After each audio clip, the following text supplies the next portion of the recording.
the second in the series on disappointment, and this one is called But Why? Do you remember the story of the manna? God told the people they could gather it daily, but not to store it up or it would go bad. He said he would provide every morning just what they needed for that day. They didn't like that arrangement, and neither do we for the most part. We want the assurance of tomorrow, and the fear of tomorrow drives us to ensure that we have more than enough for today and the future. We want to know what lies ahead so we can be prepared. We want to have extra for our children and their children and for emergencies. My goodness, some folks have storage beyond storage of supplies for that day when the earth was going to fall apart. Is that a bad thing? No, but trusting in our storehouses is.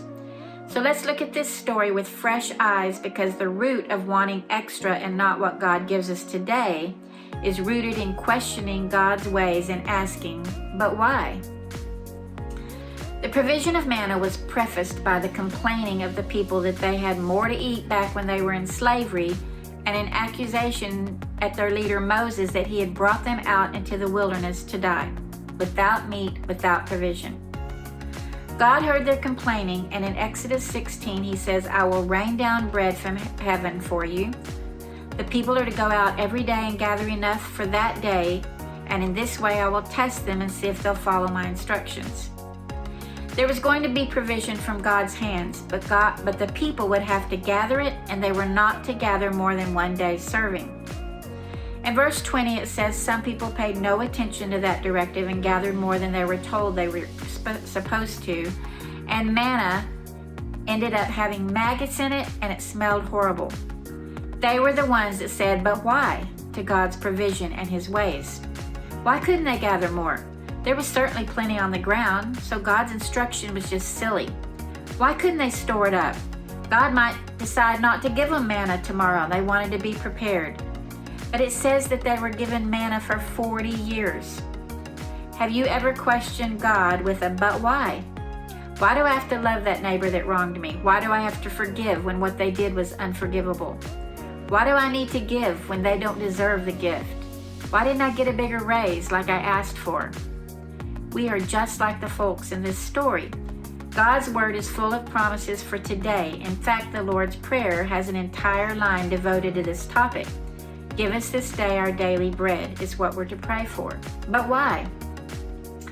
We are a worrying lot. We look to the past and listen to the news, and we see what happens when we're not prepared. We see the loss that occurs when people don't save wisely or take care of their own. So we live in this fear that if we're not prepared for tomorrow, we're going to end up without. God tells us over and over in the Word to live in the present moment, observe His handiwork in the sky, give thanks in everything, and oh yes, to pray for daily bread. Perhaps His same directive is to wake up, see His provision, work for it, gather it, use it to feed our family, and then rest our heads at night and know that manna will arrive tomorrow. Being prepared for the future is not an unwise thing, but living in fear while we're preparing is a fretful thing. And God doesn't do fret, nor does He want it for His people. We're not even assured that there will be a tomorrow. But why, God? Why won't God tell us the number of our days on earth? We could then calculate it out, plan every week and month and year, and live life to the fullest while we have time. Sometimes and oftentimes life happens and we don't know how we will pay that bill, or face tomorrow's woes, or move forward after today's devastation. And yet there it is again. He will provide with the sunrise what we need for that day. Isn't it interesting that the sun only rises and stays up for a limited time each day, and then it sets and disappears and darkness settles in? We have this choice to go to sleep at night while it's dark and awake to the sunrise again, or we could lay in bed and say, why can't the sun shine all night? Why does darkness have to come? What's up, God? Why? Yes, His ways are higher, but they're just not understandable, so therefore we think God is not to be trusted. That's the danger in asking, but why? When we see the darkness fall at night, we do go to sleep. We do turn off the lights. We do realize the darkness is temporary. And in 8 short hours, the sunlight will peek through our windows to a new day with another day of provision from His hand. Disappointment in God's ways leads us to asking why.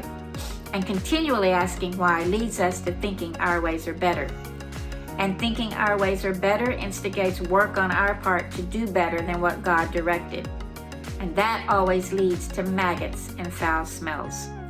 Give us today our daily bread, and we might add, help us to give thanks for today's provision and to enjoy every bite and anticipate tomorrow's great haul again, never asking why, but always giving thanks.